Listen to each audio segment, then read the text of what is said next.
Y vamos a hablar de este tema y quiero saludar de inmediato al doctor Julio Castro, profesor del Instituto de Medicina Tropical de la Universidad Central de Venezuela, además médico infectólogo. Bienvenido a la tarde, doctor Castro, gracias por estar con nosotros. Gracias, un placer, saludos a tus oyentes en toda América Latina.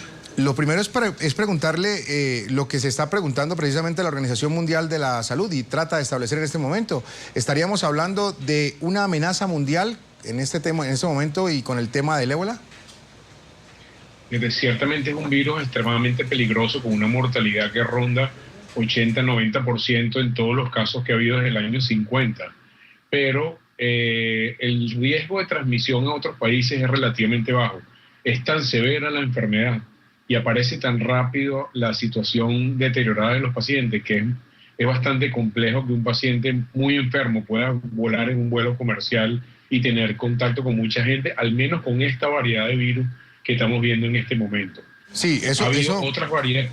Claro, no, lo interrumpo porque simplemente para hacer una acotación, eso puede parecer que no tome fuerza o que no ayude a que se propague el virus de manera rápida, como pasaba en épocas anteriores cuando los trayectos se hacían por tierra, no había la facilidad de hacer un vuelo comercial, en un vuelo, estamos hablando que un vuelo hoy normal entre Europa o África y América está en 9 horas, antes no pasaba, no sucedía. Quizás esa es la gran diferencia y eso evitaría, o al contrario, ¿sería un factor a tener en cuenta para la propagación del virus?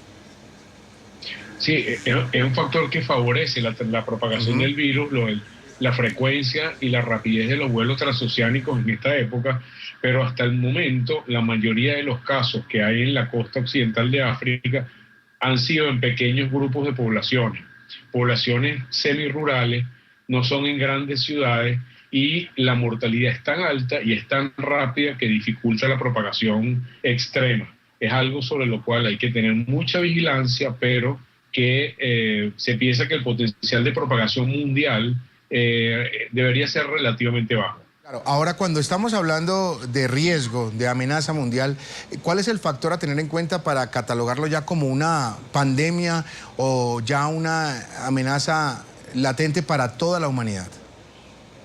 El elemento crítico en este momento es verificar que no haya casos autóctonos en los países donde ha habido casos donde se ha trasladado gente. Por ejemplo, en Norteamérica, y hoy se va a hacer el traslado a España de un misionero que está en Liberia y va a ser trasladado a Madrid.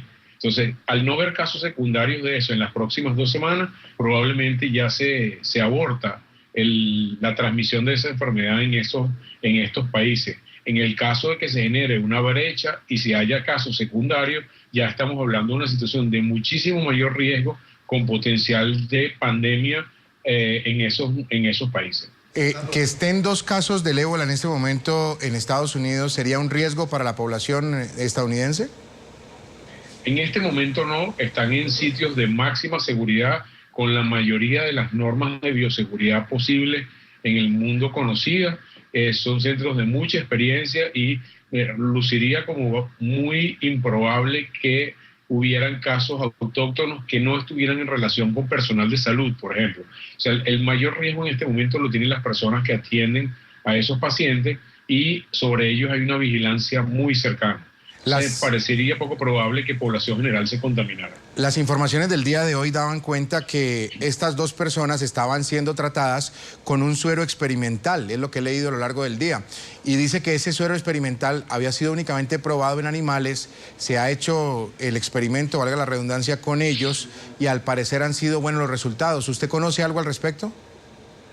En general hay muy poca información científica publicada sobre esas opciones terapéuticas. La mayoría de las veces son hechas con suero liofilizados de pacientes que ya tuvieron la enfermedad y puede tener un efecto beneficioso sobre esta enfermedad tan terrible. Pero no tenemos información científica disponible que uno pueda comentar en términos de medicina basada en la evidencia. Doctor Julio Castro, yo le quiero preguntar lo siguiente. ¿La medicina en general alrededor del mundo se durmió?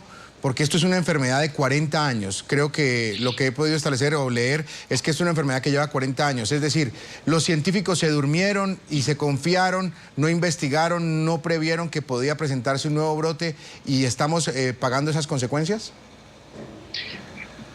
No, la verdad no es mi opinión. Yo pienso que se ha estado monitorizando esto. Es un virus particularmente raro porque él tiene un ciclo selvático que no conocemos completamente en este momento.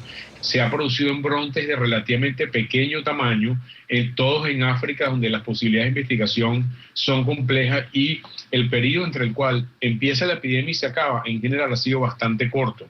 Entonces la capacidad de generar vacuna y tratamiento es relativamente bastante, la ventana de oportunidades que tienes para hacer tratamientos de eso es muy pequeña, y a pesar de que se ha monitorizado, a veces tener información día a día en zonas rurales de África es muy complicada por la dificultad de comunicación de esa zona. Entonces todos esos factores hacen que sea difícil estudiar la enfermedad, además de que hay un ciclo selvático natural que siempre va a estar allí. No podemos pensar a estas alturas que toda esa serie de enfermedades que viven en su nicho con animales como reservorio las podamos erradicar completamente. Hoy en día eso no parece probable. Lo que tenemos que mejorar es nuestra capacidad de diagnóstico temprano.